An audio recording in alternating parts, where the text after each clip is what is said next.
Hello everyone, I hope आप सभी अच्छे से होंगे। तो चलिए स्टार्ट करते हैं second part of the topic social evils, जिसमें हमने child abuse and child labour already complete किया था। अब हमारा सेकंड पोर्शन रहता है, that is female foeticide, infanticide and drug addiction. Topic start करने से पहले मैं बताना चाहती हूँ, हम सुपरवाइज़र पोस्ट जो निकला था JKSSB के द्वारा, उसके रिलेटेड टॉपिक पढ़ रहे हैं। अगर आप सबको मेरे ये लेक्चर समझ आ रहे हैं प्रॉपरली, तो आप सब्सक्राइब करके जाइए और कमेंट में लिखिए अगर आप चाहते हैं कि फ़र्दर मैं आपके लिए वीडियोस बनाऊँ, आप सबकी हेल्प हो रही है मेरे लेक्चर्स के द्वारा, तो आप कमेंट्स में बताइएगा और सब्सक्राइब करके जाइएगा। और thank you so much for watching the video and thank you so much for your love जो आप कमेंट्स के ज़रिए दिखाते हैं। तो चलिए स्टार्ट करते हैं। Female foeticide. फीमेल फीटिसाइड भी एक सोशल इवल है, ठीक है। तो यहाँ पे फीमेल फीटिसाइड क्या होता है, जहाँ पे सिलेक्टिव अबॉर्शन ऑफ फीमेल फीटसेस होता है। मीन्स कि जब सेक्स डिटर्मिनेशन होती है, मीन्स के पेरेंट्स डिलीवरी के पहले ही मदर की सेक्स डिटर्मिनेशन करते हैं। मीन्स कि देखा जाता है उसके पेट में बच्चा फीमेल है कि मेल है, ठीक है। मैक्सिमम केसेस में जब फीमेल होता है तो अबॉर्शन किया जाता है उसका।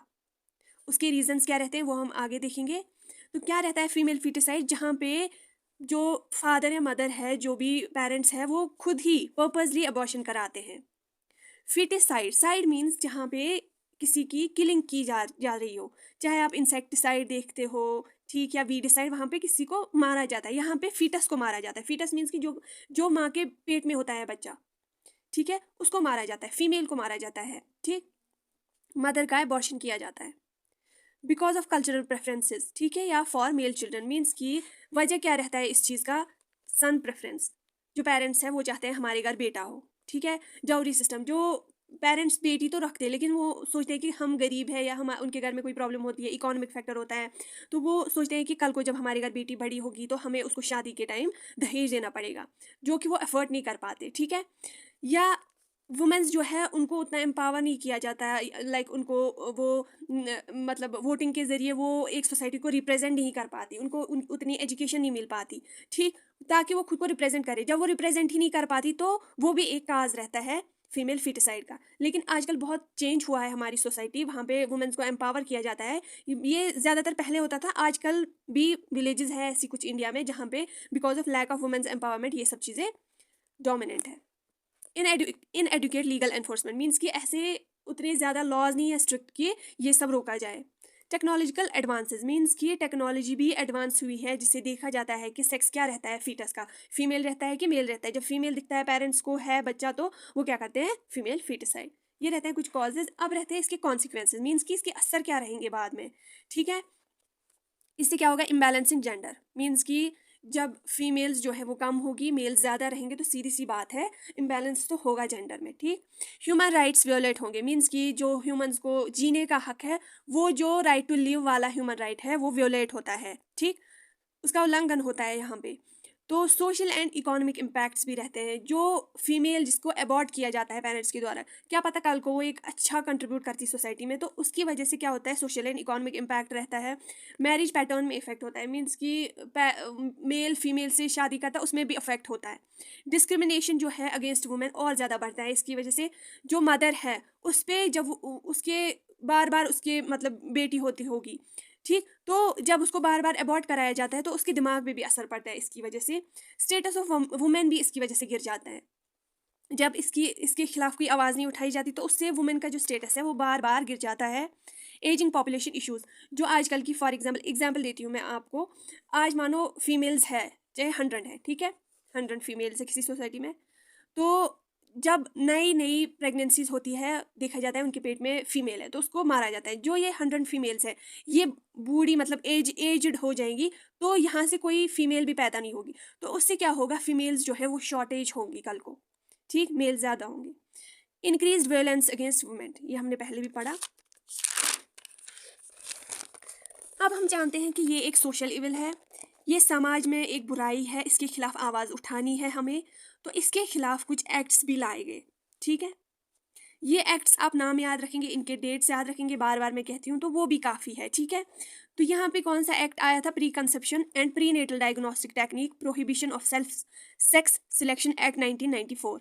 ये एक ऐसा एक्ट आया था जहाँ पे प्रोहिबिट किया गया था कि पेरेंट जो है वो सेक्स जो है बच्चे का क्या है उनको वो नहीं दिखाया जाएगा। अगर किसी ने किया ऐसा कुछ तो वो क्राइम माना जाएगा, ठीक है।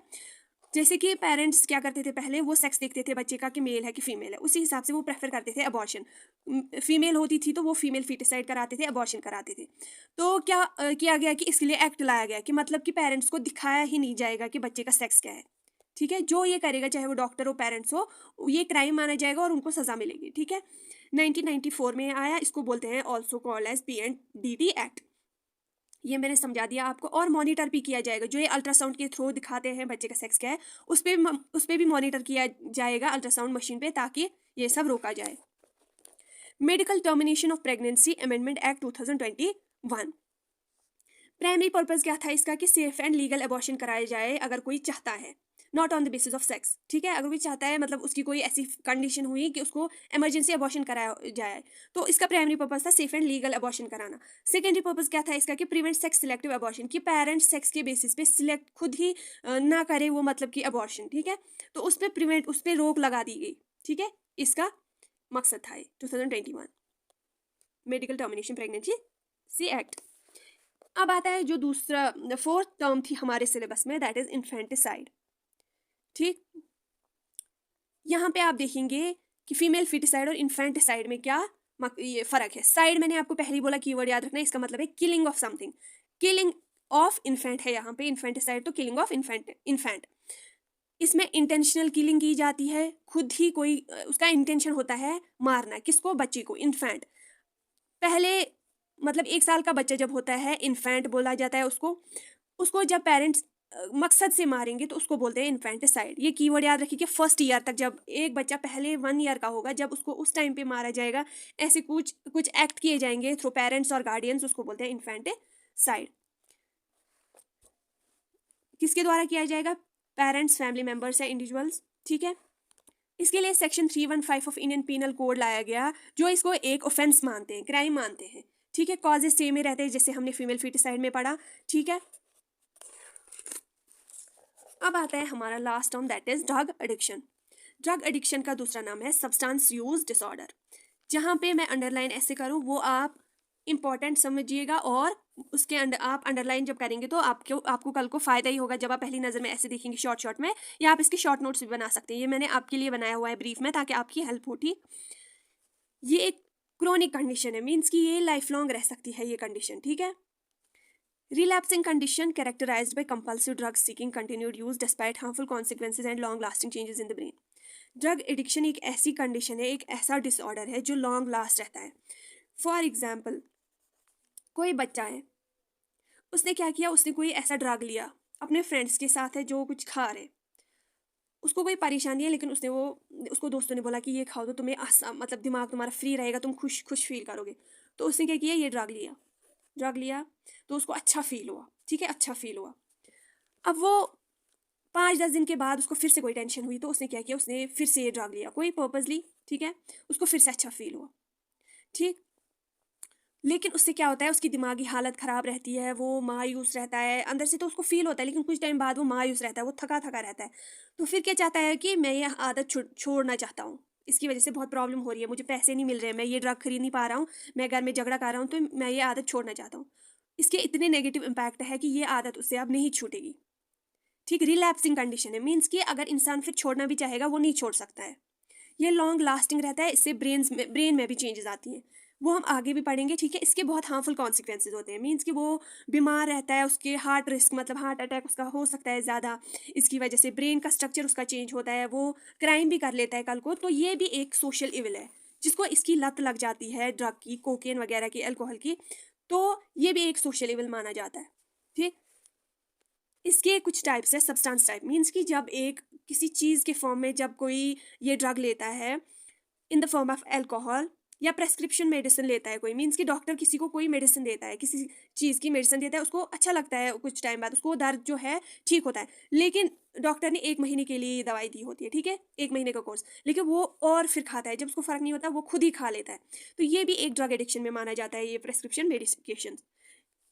कोकेन इलिसिट ड्रग्स में आता है, हीरोइन, मिथैप्टामीन, ठीक है, ये भी सब्सटेंस ड्रग में आता है जब ये चीज़ें यूज़ की जाती है। इससे क्या होता है, ब्रेन चेंज हो जाता है, ब्रेन का स्ट्रक्चर टोटली चेंज होता है, जिससे क्या होता है, जजमेंट डिसीजन मतलब वो नहीं ले पाता, वो लर्न नहीं कर पाता, उसकी मेमोरी बहुत वीक हो जाती है और उसका बिहेवियर भी कंट्रोल में उसके नहीं रहता है। आपने देखा होगा बहुत सारी चीज सोसाइटी में कितने इविल्स हो रहे हैं, मीन्स कि कोई ड्रग एडिक्टेड बंदा किसी की गोल्ड चेन छीन लेता है, किसी माओ को पीटते हैं लोग, मतलब वो जो ड्रग एडिक्टेड होते हैं। तो ये क्या है, वो भी एक सोशल इविल है, वो उनको अपने बिहेवियर पे कंट्रोल नहीं रहता है। रिस्क फैक्टर्स भी रहते हैं ऐसे बंदों में, मीन्स कि उनका जो एडिक्शन है इसके रिलेटेड वो बहुत ज़्यादा इंक्रीज होता है डे बाई डे। ठीक है, genetic pre disposition, environmental influence भी हो जाता है, मेंटल हेल्थ कंडीशन भी बहुत ज़्यादा ख़राब हो जाती है ऐसे बंदों में, और वो अपने एनवायरमेंट इर्द गिर्द के माहौल में बहुत ज़्यादा मेस क्रिएट करते हैं। ठीक है, अर्ली एक्सपोजर टू सब्सटेंस भी हो जाता है इसकी वजह से।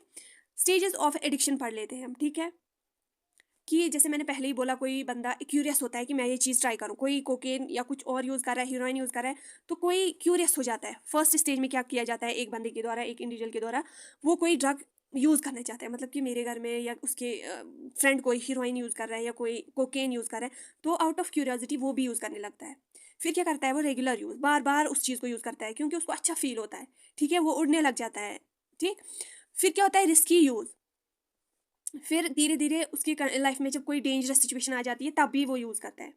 ठीक, तब वो यूज़ करता है। ठीक है, फिर उसको क्या होता है, उसकी बॉडी इस चीज़ पे डिपेंड होने लगती है, फिजियोलॉजिकली भी, दिमागी तौर पे भी, और साइकोलॉजिकली दिमागी तौर पे भी और जिस्मानी तौर पे भी वो इन चीज़ों पे डिपेंड होने लगता है। वो अगर चाहता भी मैं छोड़ूं, वो नहीं छोड़ पाता है अब। ठीक, उसकी बॉडी इस चीज़ को चाहती है। फिर एडिक्शन होता है, मतलब कि loss of control over use, continue use despite negative consequences. उसको पता है कि मेरी बॉडी में इससे बहुत नेगेटिव चेंजेस हो जाती हैं, मैं घर पे बहुत ज़्यादा क्राइम्स कर लेता हूँ डिस्पाइट ऑफ नेगेटिव कॉन्सिक्वेंसेज, लेकिन फिर भी वो यूज़ करता है। इस स्टेज पे कहते हैं हम कि ये बंदा जो है ये ड्रग एडिक्टेड है। फिफ्थ कैरेक्टरिस्टिक क्या है ड्रग एडिक्शन का, withdrawal, when a person stops withdrawal symptoms occur. अब जब अगर पर्सन चाहेगा भी कि मैं ये छोड़ दूं, विड्रॉल मीन्स कि छोड़ दूं इस एडिक्शन को, लेकिन उसके बॉडी में फिजिकल एंड साइकोलॉजिकल डिस्कम्फर्ट हो जाता है। आपने बहुत सारी मूवीज़ में देखा होगा ऐसा कि जब कोई किसी ड्रग का एडिक्टेड होता है, वो अगर छोड़ना चाहता भी है, उसकी बॉडी में क्या होता है, सुइयाँ चुभने लगती है उसकी बॉडी में, उसका दिमाग बेचैन रहता है, उसका दिमाग चाहता है कि मैं ये ड्रग यूज़ करूँ। फिर इसके बाद जब वो डॉक्टर को कंसल्ट करेगा, काउंसलर को कंसल्ट करेगा, उसको ट्रीटमेंट किया जाता है, जिसमें बिहेवियरल थेरेपीज दी जाती है उसको काउंसलिंग के द्वारा, या कुछ दवाइयाँ प्रेस्क्रिप्ट की जाती है। सपोर्ट ग्रुप्स भी उसके साथ रखे जाते हैं, मीन्स कि जो उसके उसी के तरह के लोग होते हैं ड्रग एडिक्टेड, तो उसके साथ रखे जाते हैं ताकि वो एक दूसरे को सपोर्ट करें। और उसको बताया जाता है बिहेवियरल थेरेपी में कि जब आपको ऐसा कुछ फील हो कि मुझे ये ड्रग लेना है, तो आप अपने आप पे कंट्रोल करें 100%। ठीक, इससे कुछ हद तक ट्रीट किया जाता है और मेडिकेशंस के थ्रू भी ट्रीट किया जाता है। तो ये चीज़ जो है ड्रग एडिक्शन, इसको ट्रीट किया जा सकता है, ऐसा नहीं है ट्रीट नहीं किया जा सकता है, इसको ट्रीट किया जा सकता है। लेकिन क्या है कि ये रिलैप्स भी हो सकता है, मीन्स कि अगर कोई इंसान ये चीज़ें जो उसको डॉक्टर ने बोला है करने को, अगर वो छोड़े कुछ टाइम बाद, तो उसको ये चीज़ वापस भी आ सकती है, वो दोबारा से ड्रग एडिक्टेड हो सकता है। तो इस चीज़ का ध्यान रखना है एक ड्रग एडिक्टेड इंसान को। इससे इम्पैक्ट ऑन हेल्थ पे, मतलब कि उसकी सेहत पे बहुत ज़्यादा असर पड़ता है, नेगेटिव असर पड़ते हैं। वो इन्फेक्शियस डिजीज़ के रिस्क में बहुत ज़्यादा आता है, susceptible to infectious disease, means कि कोई इन्फेक्शियस डिजीज़ उसको जल्दी लग सकती है। ठीक, हार्ट पे उसकी असर पड़ता है इसकी वजह से, मेंटल हेल्थ उसकी असर हो जाती है, और कॉग्निटिव उसका दिमाग भी बहुत ज़्यादा इफेक्ट मतलब असर पड़ता है। वो चीज़ों को ग्रैब नहीं कर पाता, वो चीज़ों को पढ़ नहीं पाता है, मतलब लर्न नहीं कर पाता। ठीक, उसका दिमाग बहुत वीक हो जाता है। सोशल एंड लीगल कॉन्सिक्वेंसेज, ना तो उसको एम्प्लॉयमेंट में मन लगता है, फिर रिलेशंस ख़राब करता है, क्रिमिनल एक्टिविटीज़ में इन्वॉल्व होता है। अब हम इस चीज़ को प्रिवेंट कैसे कर सकते हैं, एजुकेशन के थ्रू, अवेयरनेस के थ्रू। ठीक, और एड्रेसिंग रिस्क फैक्टर्स, बच्चों को, हमारी सोसाइटी में ज़्यादा बच्चे इस चीज़ में इन्वॉल्व हैं, तो हम क्या कर सकते हैं, उनको बता सकते हैं कि इस चीज़ के रिस्क क्या रहते हैं, नेगेटिव इम्पैक्ट क्या रहते हैं। मैकेनिज्म क्या रहता है ड्रग एडिक्शन का, रिवॉर्ड पाथवे, इसमें डोपामीन का कंसंट्रेशन इंक्रीज होता है, और इंसान जब ये लेता है तो उसको क्या लगता है कि मुझे कुछ अच्छा मिल रहा है, इस चीज़ से रिवॉर्ड मिल रहा है। ठीक, neuro transmitter associated with pleasure and reinforcement, ये जो डोपामीन है ये एक इंसान में प्लेजर पैदा करता है, मज़ा आता है उसको डोपामीन की वजह से। ये जो ड्रग्स है, ये डोपामीन उसके अंदर इंक्रीज करते हैं और उसको फिर ज़्यादा डिज़ायर रहता है इस ड्रग का। ठीक, न्यूरोट्रांसमीटर इम्बैलेंस, इसकी वजह से न्यूरोट्रांसमीटर इम्बैलेंसमेंट होता है। जब एक इंसान इसको बहुत टाइम से यूज़ करता है तो न्यूरोट्रांसमीटर में इम्बैलेंस होता है, मीन्स कि डोपामीन हाई होता है। ठीक, सेरोटोनिन जो है वो हाई होता है। इससे क्या होता है कि इंसान खुद को फील करता है, खुश फील करता है। ठीक, असल में वो इंटरनली खुश नहीं होता, ये this is all because of drugs. Neuroplasticity, अब क्या होता है उस मतलब कि लॉन्ग टर्म के लिए उसके ब्रेन का स्ट्रक्चर चेंज होता है, इसको बोलते हैं न्यूरोप्लास्टिसिटी, ये टर्म अंडरलाइन करिएगा। इसमें अल्ट्रेशन चेंज होती है साइनेप्टिक कनेक्शन में, मीन्स कि ये मैंने आप सबको शायद पहले भी समझाया होगा, ये हमारी बॉडी में न्यूरॉन सेल्स होते हैं, ठीक है, न्यूरॉन सेल्स होते हैं, मैं इसे शॉर्टकट में समझा देती हूँ। यहाँ पे एक स्पेस होती है साइनैप्स, साइनैप्स, ठीक है, साइनैप्स। आपके हाथ पे किसी ने कुछ टच किया तो ये टच आपको ब्रेन में विद इन सेकेंड फील होता है। ये कैसे होता है? जब यहाँ से मैसेज सेंड हुई, ये मैसेजेस सेंड होती है किस वजह से? न्यूरोट्रांसमीटर्स की वजह से। जब ये न्यूरोट्रांसमीटर्स इन स्पेसेस में रिलीज होते हैं, फिर ये मैसेज यहाँ से सेंड करते हैं टू द ब्रेन। जब इनका स्ट्रक्चर ही चेंज हुआ, ये न्यूरोट्रांसमीटर्स ही इम्बैलेंस हुई इनमें, तो क्या होता है? साइनेप्टिक कनेक्शन, ये जो साइनेप्टिक स्पेस है ये भी दूर हो जाता है, इसमें भी चेंजेस आते हैं। तो क्या रहता है, एक ब्रेन ससेप्टेबल हो जाता है एडिक्टिव बिहेवियर का। उसका बिहेवियर वैसा हो जाता है, मतलब कि आपने देखा ही होगा सबने कि एक ड्रग एडिक्टेड इंसान कैसा होता है, बेहाल होता है, उसको कुछ पता ही नहीं होता। जब उसका ब्रेन का सिस्टम ही चेंज हुआ, ऑल्टर हुआ सब कुछ, तो वो उसका बिहेवियर ही कुछ एबनॉर्मल होता है, ठीक। Repeated drug use develop tolerance requires high doses, means कि क्या होता है, अब जब वो फॉर एग्जाम्पल एक बारी में उसने क्या लिया 1%, उसको फील हुआ खुशी, ठीक है, उसको फील हुई प्लेजर। नेक्स्ट टाइम जब ये 1% लेगा, उसको फील नहीं होगा कि खुश हूँ मैं, तो क्या करेगा, वो 2% लेगा। थर्ड टाइम वो 3% लेगा। एट सम पॉइंट क्या होता है कि उसको ज़्यादा से ज़्यादा यूज़ करना पड़ता है खुश होने के लिए, ठीक है। तो उसकी वजह से उसकी जो हेल्थ है वो बहुत ज़्यादा इफेक्ट होती है, और जब उसको ज़्यादा इसका कंटेंट लेना पड़ता है रोज़ बरोज़, तो वो क्या करता है, उसके पास पैसे नहीं होते तो वो क्राइम करता है, सोसाइटी में इविल मतलब इविल्स जो है वो स्प्रेड करता है, ठीक, सोशल इविल करने पड़ते हैं उसको। विड्रॉल सिम्टम्स में क्या है कि जब वो विड्रॉ करना चाहता है तो उसके बॉडी में कुछ नेगेटिव सिम्टम्स आते हैं, सुइयाँ चुभती है उसकी बॉडी में, वो बेचैन रहता है, फिर उसमें कंडीशन रेस्पॉन्स करता है, इम्प्योर डिसीजन लेता है, वो कुछ भी डिसीजंस लेता है।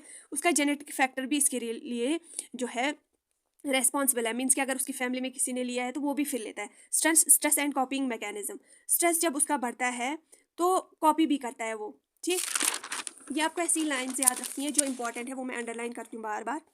Symptoms, loss of control, control उसको अपने आप पे नहीं रहता। आप अपने इर्द गिर्द अगर आप कोई ड्रग एडिक्टेड अगर आपको पहचानना हो तो आप क्या देखेंगे, उसको कंट्रोल नहीं रहता खुद पे। क्रेविंग्स रहती है, वो चाहता है कि उसको डिज़ायर रहता है कि कब मुझे ड्रग मिले और मैं खाऊं, उसको किसी और चीज़ की टेंशन नहीं होती, वो पागल मतलब पागल सा होता है। नेगलेक्ट ऑफ रिस्पॉन्सिबिलिटीज़, उसको किसी चीज़ की फिक्र नहीं होती, वो फेल हो जाए, चाहे वो स्कूल न जाए, चाहे वो फैमिली से बात ना करे, उनकी बात बिल्कुल भी नहीं मानता वो। सोशल विड्रॉल, वो खुद को आइसोलेशन में रखता है, अकेले अकेले में, फ्रेंड्स के साथ रहता ही नहीं है वो, क्योंकि उसको क्रेविंग रहती है कि कब मुझे ड्रग मिले, वो उसकी मतलब उसके लिए बहुत ज़्यादा वो अफेक्शनेट होता है। टॉलरेंस जो है उसकी बिल्कुल भी नहीं होती, ठीक है, वो बहुत ही चिड़चिड़ा हो जाता है। फिजिकल चेंज, उसका वेट लॉस हो जाता है, उसकी रेड आइज़ होती है, पुअर हाइजीन, वो बहुत डर्टी रहता है, उसको किसी चीज़ की फिक्र नहीं होती, बस उसको ड्रग चाहिए। जो ज़्यादा ड्रग एडिक्टेड होता है उसका बिहेवियर बहुत, कभी वो खुश फील करता है, कभी वो हंसता है, कभी वो रोता है, मूड स्विंग्स आते हैं उसके अंदर, फाइनेंशियल इश्यूज रहते हैं उसके अंदर, उसके पास कभी पैसे नहीं होते क्योंकि ड्रग में वो इन्वेस्ट करता है। लीगल प्रॉब्लम्स, वो इलीगल एक्टिविटीज़ करता है। नेगेटिव इफेक्ट ऑफ ड्रग्स आते हैं उसके अंदर, वो कोई भी चीज़ नहीं मानता, उसको बस ड्रग्स चाहिए। हेल्थ इश्यूज़ रहते हैं उसके, कन्फ्यूजन रहता है उसके अंदर, और मेमोरी लॉस रहता है उसको, मेमोरी लॉस रहता है उसको। Failed attempts to quit, unsuccessful attempts to stop use of drugs, वो चाहता है कि एक इंडिविजुअल जो ड्रग एडिक्टेड है वो चाहता है कि वो ड्रग्स यूज़ ना करे, लेकिन वो नाकाम होता है, फिर वो कंटिन्यूस यूज़ करता है इस चीज़ का। ट्रीटमेंट्स अगेन देख लेते हैं हम। डिटॉक्सिफिकेशन मीन्स कि उसके अंदर जब डॉक्टर के पास लिया जाता है ऐसे पेशेंट को, उसको पहले डिटॉक्स किया जाता है, मीन्स कि उसके बॉडी के अंदर जो भी ये ड्रग्स मतलब एक्यूमुलेट हुए होते हैं, जमा हुए होते हैं, तो ये टॉक्सिन्स जो है उसकी बॉडी से रिमूव किए जाते हैं। फिर आता है medication, medication assisted treatment, means कि उसको दवाई दी जाती है इस चीज़ के लिए, जिससे उसको ये जो क्रेविंग है टुवर्ड्स ड्रग्स वो डिक्रीज होता है। विड्रॉल सिम्टम्स जो है वो भी डिक्रीज किए जाते हैं, ठीक। और उसको सपोर्ट रिकवरी, मीन्स कि उसकी फैमिली जो है उसको सपोर्ट करना होता है, फ्रेंड्स को सपोर्ट करना होता है। मिथाडोन, ब्यूपेरिनोरफिन, नालट्रेक्सोन, ट्रीक्सोन, डिपेंडिंग ऑन सब्सटेंस इन्वॉल्व, ठीक। ऐसे ऐसे मेडिसिन दिए जाते हैं ऐसे पेशेंट्स को। बिहेवियरल थेरेपीज दी जाती है, मीन्स कि पेशेंट को बोला जाता है जब आपको ऐसे सिम्टम्स आए तो आप अपने आप पे कंट्रोल कैसे कर सकते हैं। कॉग्निटिव बिहेवियरल थेरेपी मीन्स कि दिमाग पे कंट्रोल रखना है। मोटिवेट किया जाता है ऐसे पेशेंट्स को। मोटिवेशनल एनहेंसमेंट थेरेपी दी जाती है and contingency management. Individual counselling means कि ऐसे पेशेंट्स को सुना जाता है कि किस टाइम पे किस स्ट्रेस कंडीशन में वो ऐसे ड्रग्स यूज़ करता है, फिर ऐसे पेशेंट्स की प्रॉब्लम सॉल्व करने के लिए सोल्यूशंस दिए जाते हैं। ग्रुप थेरेपी, मैंने पहले वीडियोज़ में भी समझाया है कि ग्रुप थेरेपी में ऐसे पेशेंट्स को ऐसे ग्रुप्स में रखा जाता है जहाँ पे उसको जो ये ड्रग लेने से रोका जा सके। फैमिली थेरेपी मीन्स कि फैमिली भी उनको सपोर्ट, फॉर एग्जांपल कोई जो इंडिविजुअल है वो ड्रग एडिक्टेड है, तो उसको फैमिली कभी कभी सपोर्ट नहीं करती है, तो फैमिली उसके साथ उस टाइम पे रहनी चाहिए, तो वो भी एज ए ट्रीटमेंट माना जाता है। अब हम देख लेते हैं यहाँ पे कि इंडिया ने क्या क्या ऐसे एफर्ट्स लगाए ताकि जो ये ड्रग एडिक्शन केसेस है जो as a social evil act करता है, इसको कैसे रोका जा सके। ठीक, फर्स्ट है नेशनल ड्रग पॉलिसी बनाई गई, एक प्रॉपर पॉलिसी बनाई गई जिसका मकसद क्या था कि वो ये जो ड्रग एडिक्शन है इसके केसेस को कम किया जा सके, रोका जा सके। कैसे? जो ड्रग्स की ट्रैफिकिंग होती है, मीन्स कि एक जगह से दूसरी जगह जब ड्रग्स ट्रांसफ़र किए जाते हैं, इलीगली ट्रेड किया जाता है ड्रग्स का, इसको जब रोका जाएगा तो सीधी सी बात है इंडिविजुअल्स जो इस ड्रग को कंज्यूम करेंगे कल को या कर रहे हैं वो केस रुक जाएगा। ठीक है। Second is narcotic drugs and psychotropic substance act 1985। ठीक, ये एक एक्ट था 1985 में लाया गया। इसका प्रॉपर फ्रेमवर्क बनाया गया ताकि कंट्रोल किया जा सके और रेगुलेट किया जा सके नारकोटिक ड्रग्स को। ठीक, जो भी ऑपरेशंस हो रही है relating to narcotic drugs means कि उसका ट्रेड हो रहा है, उसको बनाया जाता है, तो उसको रोका जा सके। ठीक, ताकि जो ड्रग एडिक्शन केसेस है या जो इंडिविजुअल्स ड्रग यूज़ कर रहे हैं उसको रोका जा सके। Third is de addiction centres बनाए गए प्रॉपरली, जो गवर्नमेंट या प्राइवेटली बनाए गए, जहाँ पे क्या किया जाता है, इनको रिहेबिलिटेशन की जाती है ड्रग एडिक्टेड लोगों को, और उनको अवेयर किया जाता है। अवेयरनेस कैंपेन्स डिफरेंट चलाए जाते हैं डिफरेंट विलेजेस में, डिफरेंट सिटीज़ में, ताकि ड्रग एडिक्शन के बारे में लोगों को बताया जाए, इसके नेगेटिव इम्पैक्ट्स क्या है और इसके विड्रॉल सिम्टम्स क्या रहते हैं, इसकी जो केसेस है वो क्या रहते हैं, कैसे क्राइम में इन्वॉल्व होता है एक इंडिविजुअल, तो वो बताया जाता है डिफरेंट इंडिविजुअल्स हो, स्टूडेंट्स हो, चाहे सबको। Training programmes for law enforcement means कि जो चाहे फिर पुलिस हो, कोई भी वर्किंग स्टाफ हो, उनको ट्रेनिंग दी जाती है ताकि उनको पता चले कि जो पुलिस है उनको पता चले कि कैसे उनको डील करना है क्राइम्स के साथ, जो भी ड्रग एडिक्शन रिलेटेड क्राइम्स हो रहे हैं उनके साथ कैसे डील करना है। इंटरनेशनल कॉपरेशंस मीन्स कि इंडिया ने डिफरेंट कंट्रीज़ के साथ कॉपरेट करके डिफरेंट जो है कॉन्फ्रेंसेस करके क्या किया उन्होंने, ऐसे मीटिंग्स की ताकि वो रोक सके trafficking of drugs, illegal trade off drugs को रोका जा सके। ठीक, ड्रग लॉ इन्फोर्समेंट एजेंसीज बनाएगी, जिसमें agencies like narcotic control bureau बनाया गया है, जो कि क्या करता है, coordinate and strengthen the countries drug law enforcement. ये क्या करता है, जो भी लॉज बनाए जाते हैं ड्रग एडिक्शन को रोकने के लिए, उसको स्ट्रेंथन करता है। ये आप याद रखिएगा।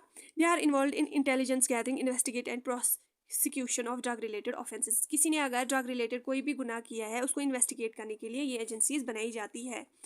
ट्रीटमेंट एंड रिहेबिलिटेशन प्रोग्राम्स, ऐसे प्रोग्राम्स बनाए गए हैं बाय इंडियन गवर्नमेंट जिससे क्या किया जाएगा, जो भी ड्रग एडिक्टेड पेशेंट है, जो भी ड्रग एडिक्टेड इंसान है, उसको ट्रीट किया जाए और उसको रिहेबिलिटेट किया जाए। ठीक, रिसर्च एंड सर्विलेंस, इस चीज़ के लिए बहुत सारी रिसर्चेस कराई जा रही है ताकि देखा जाए कि कैसे केसेस बढ़ रहे हैं और कैसे इनको रोका जा सकता है। कम्युनिटी एंगेजमेंट, लोकल्स को इन्वॉल्व किया जाता है, उनको बताया जाता है कि अपनी सोसाइटी पे नज़र रखे, अपनी सोसाइटी के लोगों को रोके। ठीक है, इनवॉलेंट्री लोगों को एंगेज किया जाता है for preventing drug addiction cases, जिससे ऑटोमेटिकली जो हमारी सोसाइटी में इविल्स हो रहे हैं उनको रोका जा सके। तो ये था आज का हमारा टॉपिक, जो सेकंड पार्ट था of social evils. I hope आप सबको ये अच्छा लगा होगा वीडियो। वंस अगेन, अगर आप चाहते हैं कि मैं फर्दर और वीडियोस बनाऊं तो सब्सक्राइब करके जाइएगा और कमेंट्स में बताइएगा कि आपको किस वीडियो पे टॉपिक्स चाहिए, किस लेक्चर, किस टॉपिक पे वीडियोस चाहिए। And thank you so much for watching this video. All the best for your exams.